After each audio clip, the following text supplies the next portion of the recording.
Jessica's signing her visa right now, and I'm about to go get mine. It's all done. She's getting it right now. Super excited. I'm actually about to weep a little bit. I have it in my hand. In my hand! I've got it! It's done! It's done! Yes! Thank you, Jesus. Super excited. And I'm gonna go in the car and cry for joy. Because Jesus is good and he's worthy. And he's worthy of being praised in the middle of immigration. Yeah, he's worthy of praise. What up, everybody? That's right. It's official. Boom, visa in hand. Man, it's been a journey, and so we wanted to share that moment with you, with Jessica signing for hers, and then my excitement right after receiving mine. I actually got my passport back and held it and started tearing up. It's been a journey, and so I actually just wanted to share. I'll try to be as brief as possible, but I actually sent out a short this morning talking about the favor of the Lord, and the favor of the Lord, guys, has been all over this process of preparing and getting our visas taken care of. So getting our 3-year work visa, which allows us to be in the country of Bolivia for 3 years before we have to go through any other process of naturalization or citizenship or permanent residency, any of that stuff, right? We got 3 years now, and it's been evident to us since day one that this is the will of the Lord. And when it's the will of the Lord, and we've had tons of people praying about obtaining visas, and so there's been this foundation of prayer laid.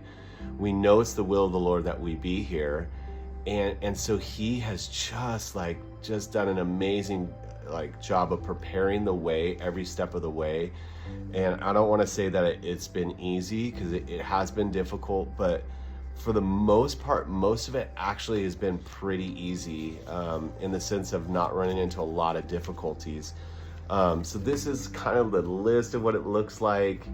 And there's a whole bunch of things on this list of things you have to obtain in order to get your visa. And that includes background checks. It's 3 different background checks. 2 of those background checks you need to be able to get the 3rd background check. And then the 3rd background check, in order for it to be complete, you have to have proof of residency, which implies actually having a contract of a place to live, and then going and getting that notarized, which is a process here. Because they got to approve to make sure that everything is actually within the legal means, everything is written correctly and dated correctly and signed correctly, all of that stuff. We had to have our work contracts drawn up by a friend of ours who's a lawyer, and then that's all got to be signed and notarized. Copies made of everything, photocopies of everything. Nothing's digital here. There are a few things, but most things are not digital. And then it's every little thing needs to be paid for, and anything that's attached to the government that needs to be paid for, you actually have to go to the bank and you pay at the bank. So you make a separate trip to the bank to pay for whatever it is you need to pay for. So I had to pay for example, I had to pay for my background checks. So I had to go to the bank and make a deposit into the government account for that background check. And then I get a receipt slip saying that I paid for it. I go and make photocopies of that. And then I got to go back to the place that I'm going to do my background check, provide them with copies of that, provide them with copies of my passport, copies of my original visa, copies of the showing the stamps of my dates of entry into the country. All of that has to be done, and then it can be presented. And then, right, if I'm missing something, they're going to send me back to go get more things. So this has been, we had just about everything ready in, I think it was the end of week 3, somewhere week 4, we had everything ready to present, which is amazing. It really is. So we presented the next week, and I think I sent a video out on this, so I'll just be super brief. We got denied at first. They said, hey, we need you to actually come back and do this, this, this, and this. Those 3 or 4 things that they asked us to do, guess what? Weren't on the list, right? But it's their job to make sure that we have everything necessary, because then they send it to La Paz, somebody in La Paz reviews it, and then they issue the visa. So they're trying to help us, but some people are more, helpful and polite than others. Anyway, that turned out we didn't get in. I got to go into the prison the next day because of that, because I had my passport still, because you submit your passport when you submit for your visas. You give them your passport. And so I got to go in the prison the next day, and God did amazing things. God brought freedom to a friend of mine that we've been praying for a while. So, right, I could see God's continued hand and his continued direction throughout the whole thing. And then we got everything finalized. We got everything submitted. It was, we were told, wait 10 days and you'll receive your, wait 10 days. And on the 10th day is the first day that you could come back and get it. But then the gal said, but don't plan on that, because it always takes more than 10 days.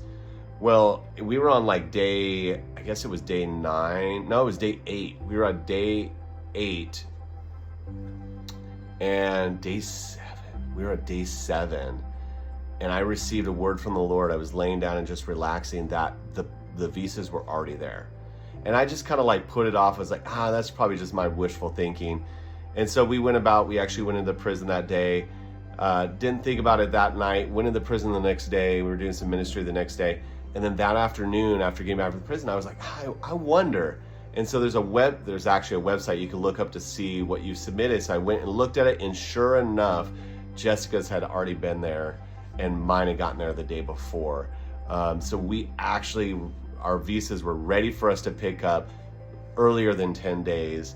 We obviously waited longer because just we had other things already scheduled and planned. So God's amazing. And when we know it's his will for us, we can walk in it boldly with confidence. We walk humbly because we know it's him that's prepared the way. But we walk in boldness. We walk in his favor, knowing that his grace is on us for the things that he's called us to do. So love you guys. Thank you all for praying for the visa situation. Man, we have felt your prayers, and we have truly appreciated it. Love you guys.